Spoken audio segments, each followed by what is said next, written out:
Bismillahirrahmanirrahim. Assalamualaikum warahmatullahi wabarakatuh.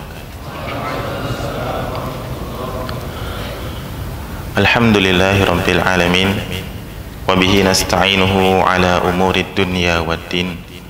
Wassalatu wassalamu ala asyrafil anbiya'i wal mursalin Sayyidina wa maulana Muhammadin sallallahu alaihi wasallam wa ala alihi wa sahbihi ajma'in.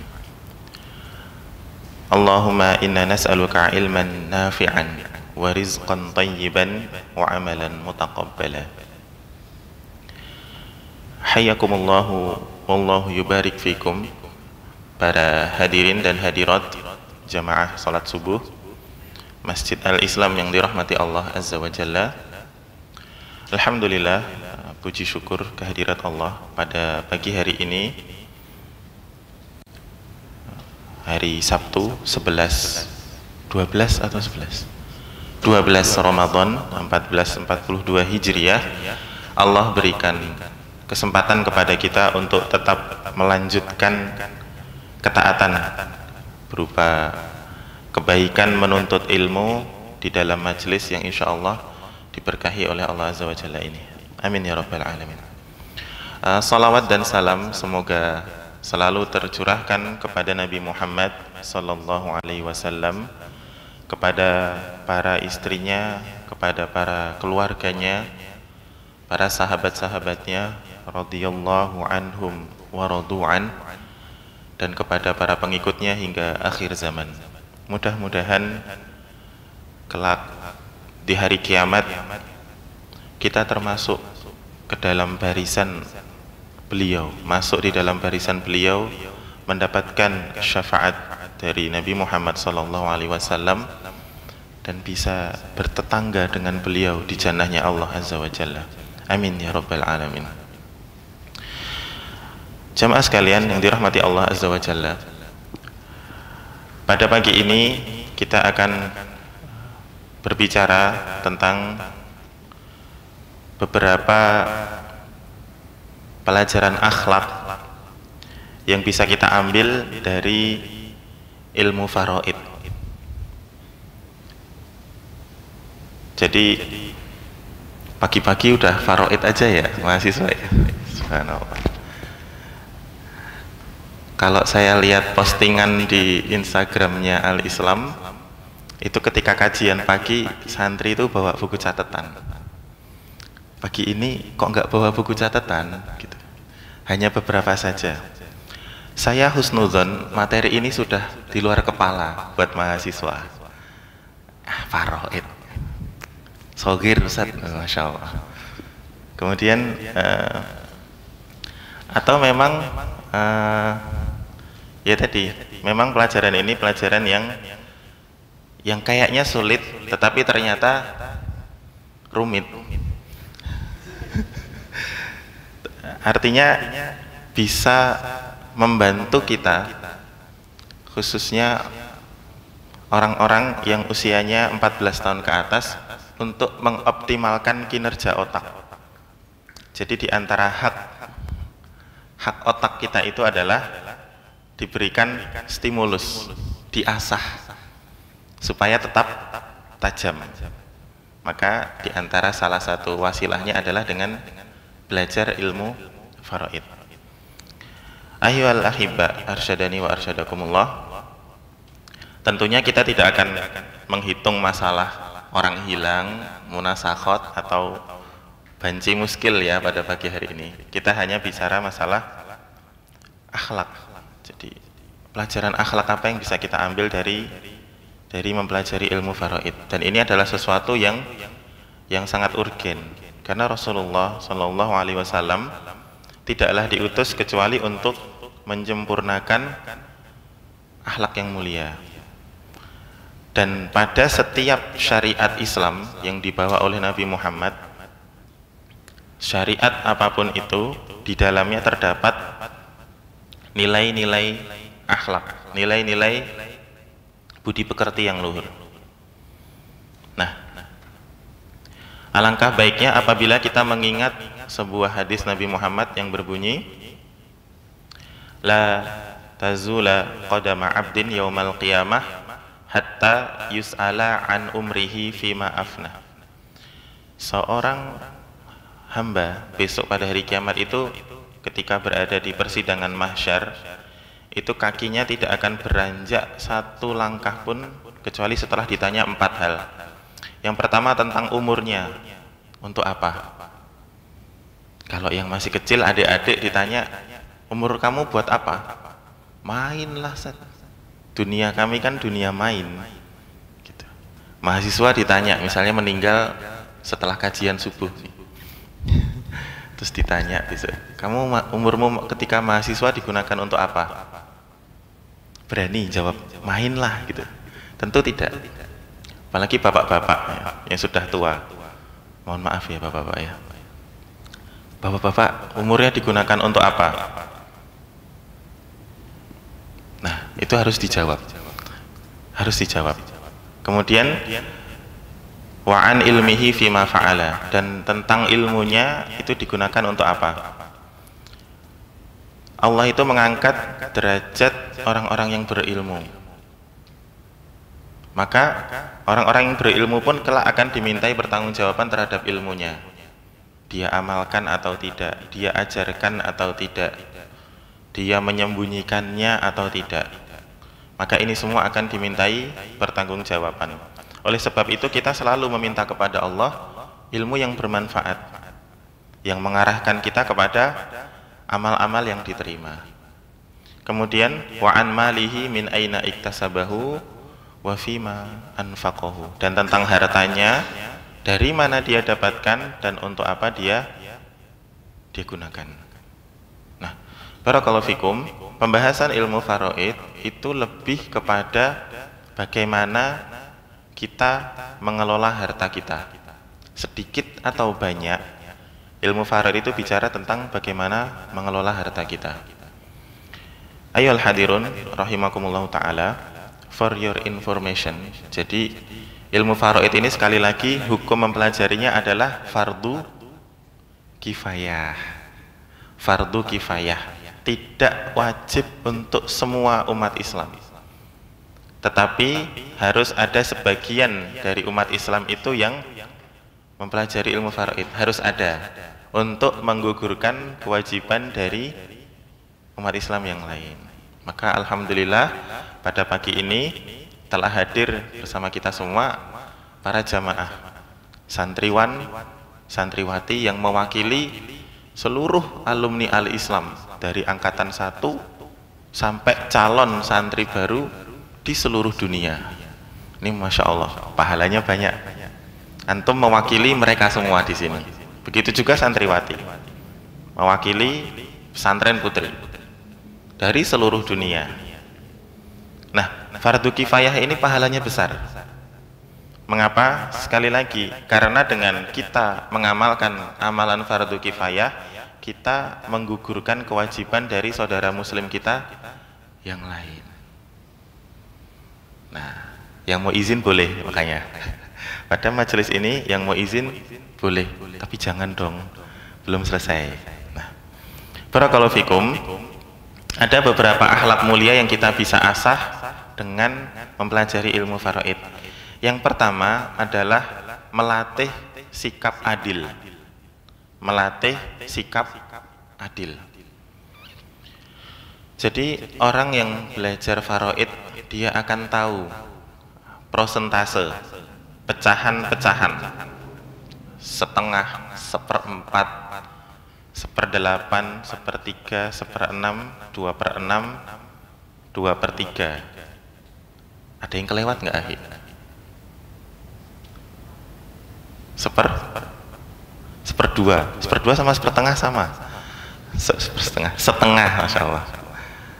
Setengah, 1/4, 1/8, 1/6, 1/3, 2/3.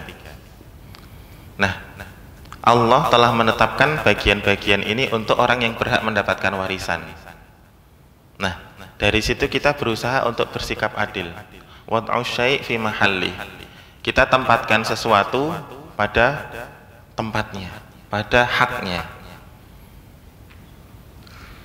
Oh, waktu tahfidz saya dalam sehari minimal 5 jam.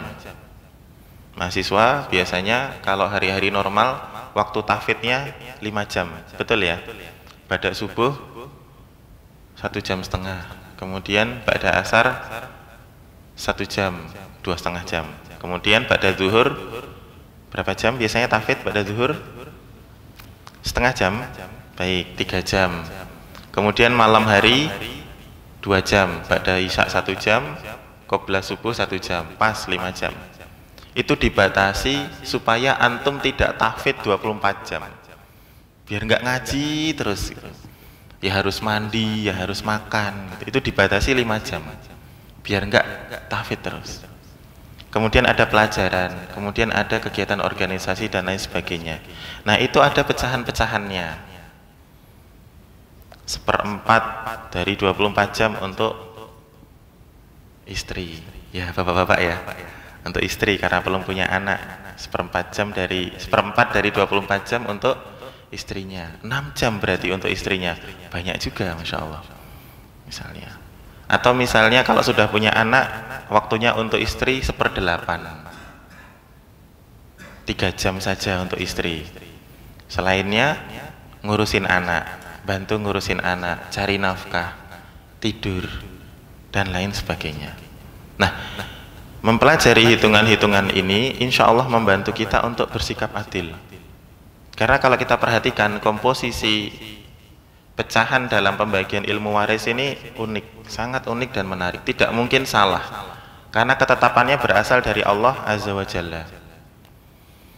Seorang muslim laki-laki yang meninggal dunia, bujang misalnya, dia meninggalkan ayah dan ibu dan belum mempunyai anak, maka tentu seluruh hartanya adalah milik ayah dan ibunya.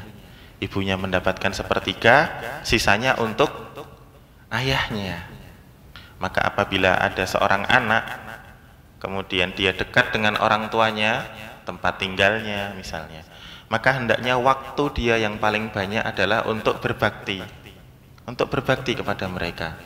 Tentu mencari penghasilan wajib. Mencari penghasilan ini sesuatu yang sudah tidak kita bahas. Dari kita lahir sampai meninggal itu kita butuh uang. Yang tidak setuju boleh angkat tangan. Setuju semua.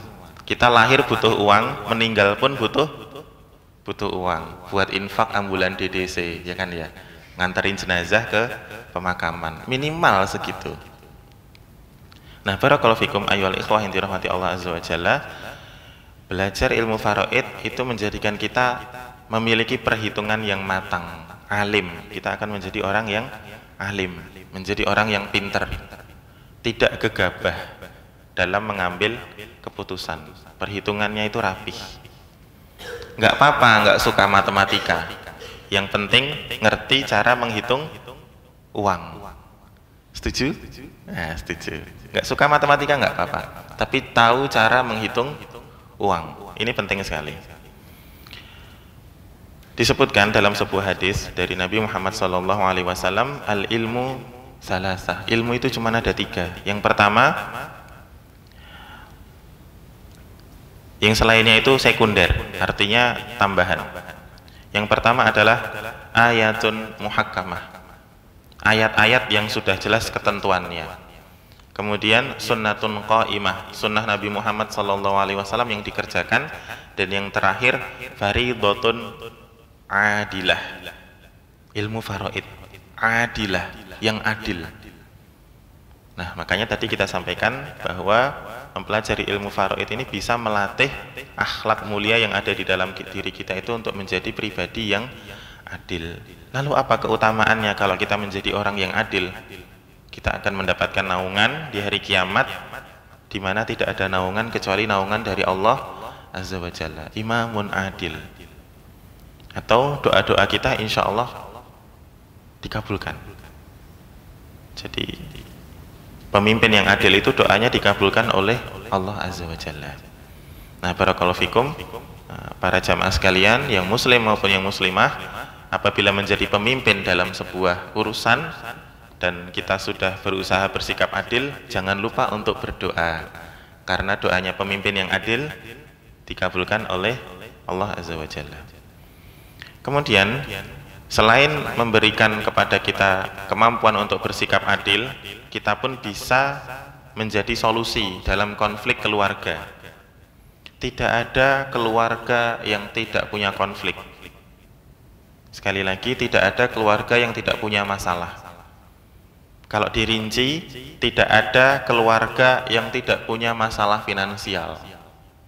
Jadi semua keluarga, baik yang baru netes, baru menikah, ataupun yang sudah bertahun-tahun menikah, selalu punya masalah finansial. Maka masalah finansial ini pun harus diatasi dengan cara yang syar'i, dengan cara yang islami. Kurang tepat apabila ada perceraian antara suami dan istri disebabkan masalah finansial. Kurang tepat rasanya. Mengapa? Karena tujuan dari menikah itu bukan untuk keuntungan materi. Tujuan dari menikah di dalam agama kita adalah untuk menegakkan syariat Islam, menegakkan sendi-sendi agama di dalam keluarga. Maka ketika ada perceraian yang disebabkan masalah finansial, mestinya yang diselesaikan itu masalah finansialnya, bukan pernikahannya. Nah, barakallahu fikum, mempelajari faraid ini mengasah kita, melatih kita untuk tenang, untuk adil dalam mengatasi konflik-konflik di dalam keluarga, baik keluarga intern suami istri ataupun dengan kerabat. Bahwa Rasulullah SAW itu bersabda, pelajarilah ilmu faraid, ajarkan kepada orang-orang, karena aku, Rasulullah maksudnya, akan meninggal dunia, sedangkan ilmu itu akan diangkat, dan fitnah itu akan terjadi di mana-mana, sehingga dua orang itu akan bertengkar, berselisih tentang pembagian warisan, dan tidak ada satu orang pun yang bisa menengahi. Nah, Masya Allah, tidak ada permasalahan yang lebih rumit daripada permasalahan keluarga. Makanya kita perhatikan di televisi, bagi yang menonton, kalau yang nggak nonton alhamdulillah, biasanya di sinetron-sinetron itu ditampakkannya kemewahan. Tokoh-tokoh utamanya itu hidup dalam kemewahan, rumahnya luas, mobilnya bagus, perusahaannya besar-besar, kerjaannya cuman meeting di kafe, makan di restoran, tapi masalahnya konflik keluarga terus. Nah, ini cerminan dari masyarakat kita, bahwa ternyata mau orang kaya ataupun orang miskin itu sama-sama punya masalah keluarga, sama saja. Makanya perlu orang-orang yang mengerti ilmu waris ini untuk menengahi permasalahan di antara mereka.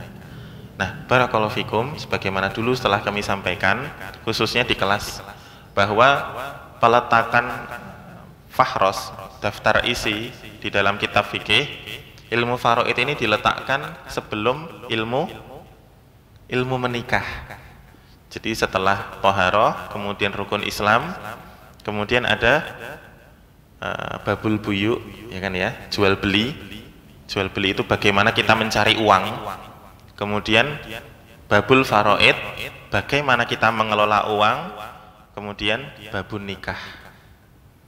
Maka sebetulnya perlu kerjasama barangkali dengan Departemen Agama, pranikah, kuliah pranikah itu harus disisipkan tentang ilmu faraid, biar suami istri itu yang pasangan pengantin baru itu punya tasawur, punya gambaran yang jelas tentang bagaimana nanti kalau mereka punya uang, bagaimana mereka mengelola hartanya. Nah, maka dengan begitu orang yang mempelajari ilmu faraid insya Allah akan menjadi orang yang bijak, menjadi orang yang hakim, diberikan hikmah oleh Allah Azza wa Jalla. Wa may yu'tal hikmata faqad utiya khairan katsira. Barang siapa yang diberikan hikmah oleh Allah, maka sungguh telah diberikan sesuatu yang sangat banyak. Bijak itu level di atas pinter.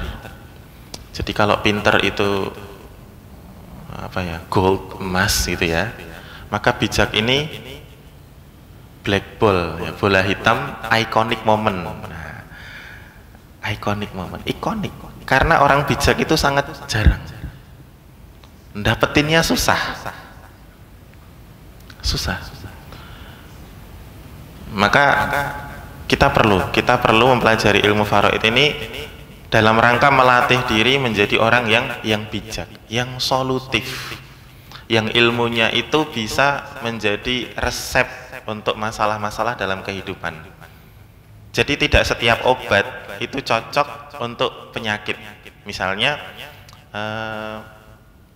apa ya, batuk biasanya orang kalau batuk itu minumnya jeruk nipis dikasih kecap biasanya, tapi tidak setiap orang cocok dengan obat ini, maka dia harus diberikan obat yang lain yang sesuai dengan dirinya, tubuhnya itu. Maka seorang tabib biasanya memiliki resep yang lebih akurat, mempertimbangkan keadaan pasien. Nah, barakallahu fikum, tidak setiap ilmu kita itu bisa kita paksakan untuk diamalkan oleh orang lain. Barangkali orang lain itu lebih membutuhkan penerapan ilmu yang lebih khusus, lebih rinci dibanding ilmu yang kita punya. Maka penting sekali bagi kita untuk banyak belajar, untuk banyak menelaah tentang ilmu faraid ini supaya menjadi orang yang bijak. Contoh permasalahan di dalam ilmu faraid yang kita harus bersikap bijak, misalnya apabila ada suami istri kaya raya, dua-duanya kaya, menikah, bertahun-tahun tidak dikasih anak, bertahun-tahun, bukan cuma 5 tahun, 10 tahun, 15 tahun, kekayaannya terus bertambah tetapi tidak diberikan anak. Tapi dua orang ini dermawan, dua orang ini suka berbagi, dimana di sisi kehidupan yang lain ada seorang suami dan istri yang pas-pasan, anaknya banyak. Masya Allah ya, kehidupan itu seperti itu, suami istri pas-pasan banget, anaknya banyak. Ada orang kaya raya banget tapi tidak punya anak, kemudian mereka saling bertemu dalam sebuah aktivitas ilmu, keagamaan, sosial, maka terjadilah ta'awun di antara mereka, terjadilah hubungan yang baik di antara mereka, sampai akhirnya suami istri yang pas-pasan ini memiliki anak lagi, bayi. Kemudian akhirnya yang tidak punya anak menawarkan diri, boleh nggak saya asuh anak kamu yang baru lahir itu, biar kami rawat seperti anak kami sendiri. Boleh dititipkan. Maka anak titipan ini diasuh sampai besar. Nah, jika salah satu dari suami istri ini meninggal, maka anak yang mereka asuh ini kan tidak mendapat warisan dari ayah ibu asuhnya. Maka di dalam Islam ada solusi bagaimana sang anak kecil tadi, anak asuh tadi mendapatkan harta dari orang tua asuhnya melalui jalur wasiat, melalui jalur hibah ketika anak ini masih hidup dan orang tuanya juga masih hidup, dikasih aset, dikasih perdagangan, dikasih ilmu macam-macam, sehingga anak ini kaya dan dia bisa membantu orang tua kandungnya beserta keluarganya. Nah, suami istri yang kaya raya ini menyiapkan wasiat sepertiga hartanya untuk anak asuhnya, karena mereka tahu bahwa anak ini tidak berhak mendapatkan warisan. Nah, ini termasuk hikmah di dalam ilmu faraid. Atau misalnya ada anak muda belum mendapatkan bimbingan agama Islam, atau dia sudah dapat tapi mengabaikan, dia pacaran, hamil duluan, akhirnya menikahlah, udah hamil kok, nikahin saja, lahirlah anak pertama tersebut. Anak ini hakikatnya adalah anak dari hasil perbuatan zina yang nasabnya tidak bisa disambungkan kepada ayah biologisnya. Maka anak ini jika laki-laki dia bin ibunya, Kalau perempuan, binti ibunya. Jika sang ayah biologis ini meninggal dunia, maka anak hasil zina itu tidak bisa mendapatkan warisan dari ayah biologisnya. Bagaimana supaya anak ini bisa dapat harta? Lewat jalur wasiat atau lewat jalur hibah. Nah, barakallahu fikum, sehingga kita selalu berupaya lewat ilmu faraid itu untuk menyampaikan yang pertama hak warisan itu kepada yang berhak, kemudian menyampaikan harta kepada orang-orang yang dikasihi di mana mereka tidak berhak mendapatkan warisan. Nah, ini misalnya ada mahasiswa nanti menikah, santri menikah dengan salah satu santriwati. Kok senyum? Nah, tapi namanya nggak usah disebut ya. Ternyata yang perempuan itu kaya raya, yang laki-laki biasa. Mertuanya kaya raya. Maka sebaiknya dari awal kamu harus berbaik-baik sama mertuamu. Karena kamu tidak akan mendapatkan warisan 1 rupiah pun. Tapi ingat, ada jalur wasiat. Itu. Makanya baik-baikin mertua supaya mendapatkan wasiat, harta, atau mendapatkan hibah. Nah, barakallahu fikum itu. Jadi selalu ada solusi untuk setiap permasalahan di dalam ilmu faraid, dan ini menjadikan kita bijak. Jadi kita tidak buntu, tidak macet dalam menghadapi setiap permasalahan. Kita selalu punya alternatif untuk mencapai maslahat yang kita inginkan. Nah, barakallahu fikum para jamaah sekalian yang dirahmati Allah, mempelajari ilmu faraid itu manfaat yang lainnya adalah membantu kita dalam perencanaan finansial yang terarah. Membantu perencanaan finansial. Sekali lagi, faraid ini lebih ke pengelolaan harta di dalam rumah tangga, di dalam keluarga. Kalau tijarah, perdagangan itu mencari uang dari luar. Nah, kalau sudah sampai rumah, ini diantara cara pengelolaannya adalah dengan ilmu faraid. Ada sebuah hadis dari Nabi Muhammad SAW, tunkahul mar'atu li arba', 5 liha. Yang pertama itu 5 liha. Perempuan itu dinikahi disebabkan karena kekayaannya. Siap santriwan? Ya. 1, karena kekayaannya. Kok bisa perempuan itu jadi kaya? Ini pertanyaannya. Kok bisa perempuan itu kaya? Ada beberapa sebab yang menjadikan seorang perempuan itu kaya. Bukan dari harta orang tuanya ya, tapi dari usahanya sendiri. Yang pertama, perempuan itu perempuan yang lihai mengambil keputusan, cerdas, perhitungannya bagus. Artinya perempuan ini pinter mengelola uang. Nah, makanya dia bisa kaya. Tapi kalau perempuan itu boros, perempuan itu nggak pinter ngatur uang, biasanya bukan perempuan yang kaya. Tapi kalau dia yang cermat, ambil keputusannya lihai, biasanya perempuan kaya. Kemudian perempuan itu tidak menyia-nyiakan peluang. Rajin, berarti perempuan ini rajin. Ada peluang, ambil. Ada kesempatan, ambil. Kemudian perempuan itu biasanya orientasinya dalam uang itu aset. Membeli aset. Membeli emas, membeli tanah, membeli apa lagi? Saham. Jadi mainnya ke pasar saham. Atau misalnya dia membeli sesuatu yang bernilai lebih ketika dijual. Kemudian perempuan ini perempuan yang fokus pada misi dan misi kehidupan. Visinya apa jelas, misinya dia konsisten. Kemudian perempuan yang berani menghadapi kegagalan. Kemudian perempuan yang rajin baca buku.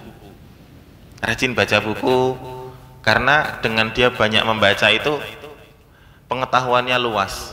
Akhirnya dia bisa bersilaturahmi dengan berbagai circle, berbagai jenis lingkaran pergaulan. Nah, perempuan-perempuan yang seperti ini bisa jualan ke siapa aja, bisa berdagang dengan siapa saja. Nah, ini perempuan yang kaya. dia mau memperbaiki diri, selalu berpikir positif dan menjadi sosok yang dibutuhkan. Keberadaannya itu memberikan manfaat. Nah, perempuan-perempuan yang seperti ini biasanya perempuan yang kaya atau akan menjadi kaya. Maka perhatikan baik-baik, ayyuhal ikhwah, para santriwan, tunkahul mar'atu li arba. Yang pertama lima liha. Cek ini. Pas ta'aruf gitu ya. Perempuan dicek, dinikahi karena hartanya, cek. Kamu pinter ambil keputusan nggak, misalnya nanya pas ta'aruf, pas perkenalan. Boleh nggak nanya kayak gitu? Ya tanya aja, kalau nggak malu gitu. Tanya saja. Kamu suka baca buku nggak? Suka gitu. Buku apa? Terus ngobrol. Tapi pada hal-hal yang memang betul-betul antum butuhkan informasinya untuk menikah gitu. Dan ini harus dengan cara yang ma'ruf, dengan cara yang tidak menyimpang. Nah, barakallahu fikum, itu ketika perempuan sudah dinikahi dengan hartanya, karena hartanya dan karena sifat-sifat tadi, insya Allah keluarga antum itu setelah pernikahan akan mengarah kepada menuju kaya. Atau kalau sudah kaya, kekayaannya awet dan berlipat. Nah, ini penting sekali bagi kita semua untuk memperhatikan hal tersebut. Kemudian dinikahi karena nasabnya, dinikahi karena kecantikannya, dan karena agamanya. Terus bagaimana Ustadz kalau ternyata istri saya nggak pinter masalah uang, boleh nggak saya tukar tambah? Ya janganlah Pak, gitu. Daripada ditukar tambah, dikasih dana investasi supaya dia pinter dalam urusan keuangan. Jangan buru-buru diretur atau ditukar tambah. Karena dulu ketika hendak menikahinya, kita memohon-mohon kepada calon mertua. Masa setelah kita dapatkan dan tidak sesuai, terus kita retur, kan tidak, kurang etis. Nah, barakallahu fikum. Nah, jamaah sekalian yang dirahmati Allah Subhanahu wa taala. Kemudian dari belajar ilmu faraid itu kita berlatih keberanian dan kedermawanan sekaligus. Jadi sikap berani itu harus diiringi dengan kedermawanan. Dan Rasulullah SAW itu kan sosok yang paling berani dan yang paling dermawan. Dua sifat ini ibarat dua wajah dalam satu koin. Orang dermawan itu pemberani, pasti pemberani. Dan orang pemberani, dia pasti dermawan. Kalau pemberani nggak dermawan, apa yang dia perjuangkan dari keberaniannya itu? Karena orang berani itu dia mengorbankan sesuatu untuk mencapai sesuatu yang dia harapkan. Nah, sebaliknya, orang yang tidak dermawan, yang pelit, yang bakhil, itu penakut, pengecut. Dan ini adalah sifat yang dibenci oleh Allah Azza wa Jalla. Di mana disebutkan di dalam surat Al-Lail, Allah Subhanahu wa taala berfirman, "Fa amma man a'ta wattaqa." Barang siapa yang memberi, a'ta wattaqa. Memberi itu menginfakkan hartanya di jalan Allah, untuk nafkah, untuk sedekah, untuk zakat, untuk hadiah, untuk hibah, untuk wakaf dan lain sebagainya. Wasaddaqa bil husna, dan membenarkan pahala yang baik dari amal-amal itu. Fasanuyassiruhu lil yusra, maka akan kami mudahkan dia untuk bahagia. Makanya orang yang suka memberi itu bertakwa. Orang yang suka memberi itu orang bertakwa.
itu dia tidak yakin dengan keutamaan dari memberi.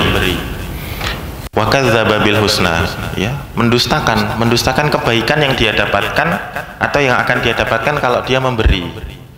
Fasanuyassiruhu lil usra, maka akan kami mudahkan dia untuk menuju kesengsaraan, menuju kesusahan.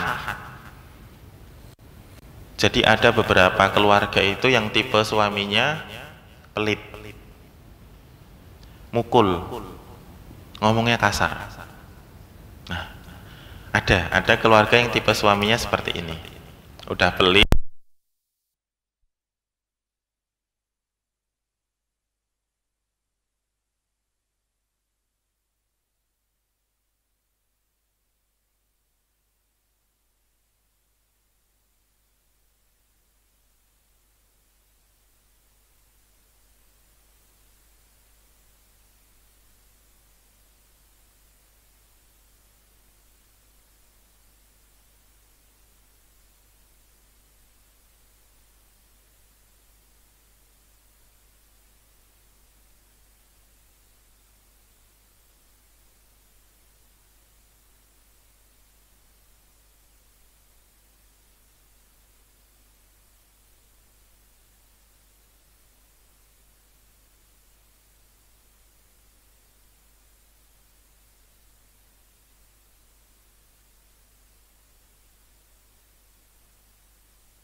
doakan suaminya supaya menjadi orang yang aqo wattaqo.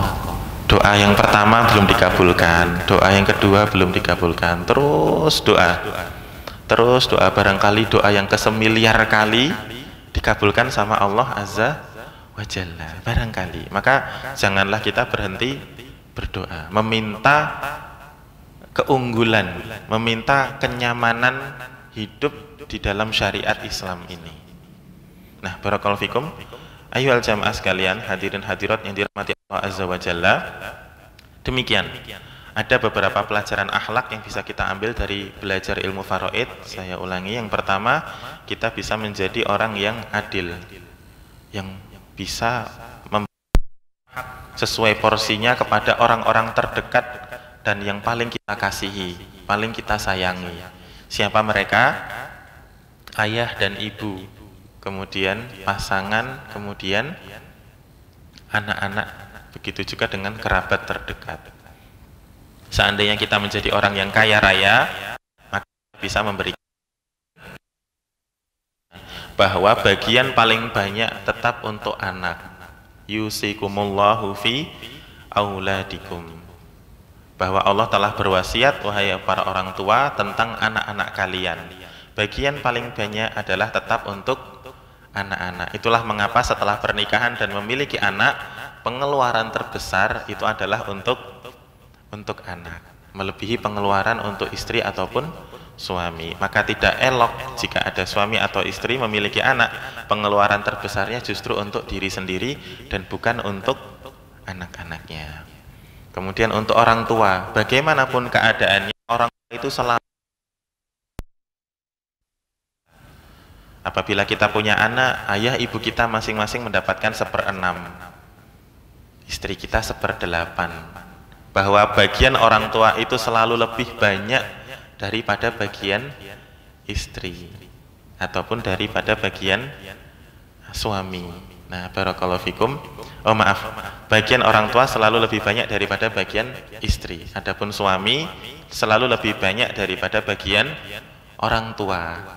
Jadi misalnya ada seorang perempuan meninggal, dia punya suami, punya orang tua. Suaminya mendapatkan bagian 1/2 atau 1/4, sedangkan orang tuanya hanya mendapatkan 1/6 dan 1/6 ketika pernikahan itu menghasilkan anak. Artinya bahwa setiap suami hendaknya tetap mengizinkan istrinya untuk berbakti kepada orang tuanya. Begitu juga sebaliknya, istri biarkan suamimu untuk tetap berbakti kepada ayah ibunya. Karena keluarga yang seperti ini akan melahirkan keluarga yang sakinah, mawaddah, warahmah. Kemudian dengan belajar ilmu faraid kita akan menjadi orang yang bijak, orang yang solutif.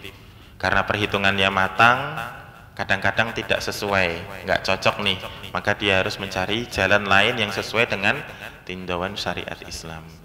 Kemudian dengan mempelajari faraid, kita akan memiliki perencanaan finansial yang terarah. Ini penting sekali kaula muda, anak-anak muda, santriwan dan santriwati, karena orang yang menikah akan dikayakan oleh Allah Azza wa Jalla.